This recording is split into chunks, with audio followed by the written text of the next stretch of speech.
Should you self-facilitate, as in use someone from your team to facilitate a big meeting, or hire an external facilitator? So here are 10 key questions to help you guide your decision making. So even though I am a professional facilitator, I don't always think it's the right thing, the best use of your resources to hire someone externally. Here are some questions that you can ask yourself to help you make that decision. First question is, what kind of meeting is this? Is this a pretty straightforward information gathering meeting where everyone goes around and just does a, this is what I know? Or is this a big controversial, difficult conversation that maybe you've been trying to have for a long time and it could really benefit from having an external facilitator? Second question is, do you actually have this facilitation talent skill set on your team or in your organization already? And if so, are they willing to facilitate if this is not indeed in their job title? The third question to ask is, if you do have that person in-house, is this really the best use of their time? So for example, let's say you've got someone who is an engineering lead who is a brilliant facilitator and yet is also super brilliant at product development, and you actually want to make sure that most of their time is doing product development, because you can easily find someone to, you can more easily find someone to facilitate than to build the product.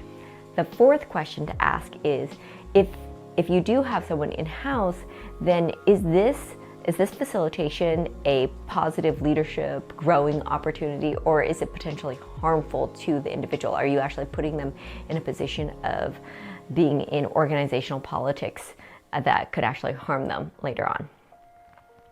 The fifth question to ask is, do you want this person's opinion on the topic if this is an in-house facilitator? Because if you do, then you probably don't want them to facilitate, because a facilitator needs to stay neutral. So if you want them to give their opinion, then hire someone outside so that they can participate just like any other participant. The sixth is, is this person, if you choose someone who's in-house, perceived to be neutral? Now, if they are not perceived to be neutral, if they're perceived to be biased or impartial to one way or another, then it can be really helpful to hire a third party.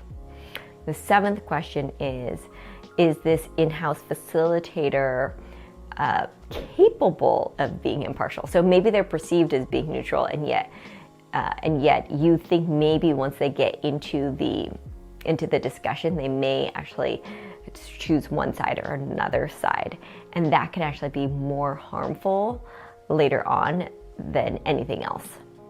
The eighth question to ask is there an opportunity for, if you hire an external facilitator, for people to learn from that person's facilitation? And so not only do you get a facilitator, you also get to build capacity on your team, because they are watching this professional external facilitator guide this conversation, and then they can actually soak it up and learn as well.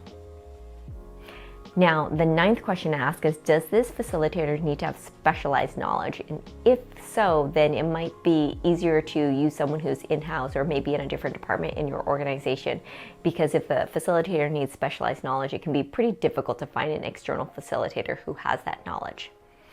So now the 10th and final question, considering all of the above questions, is this the best use of your budget?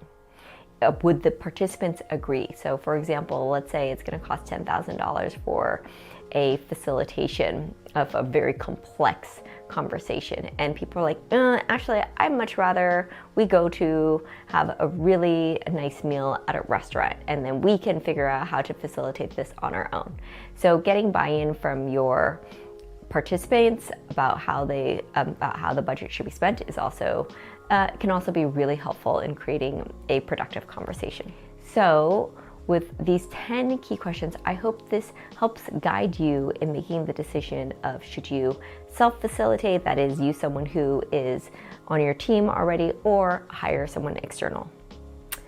I hope you found this video helpful. If you did, please do click that like button and follow us on YouTube. You can also go to curiositybase.com and find lots of other resources that will help you practice curiosity in the world.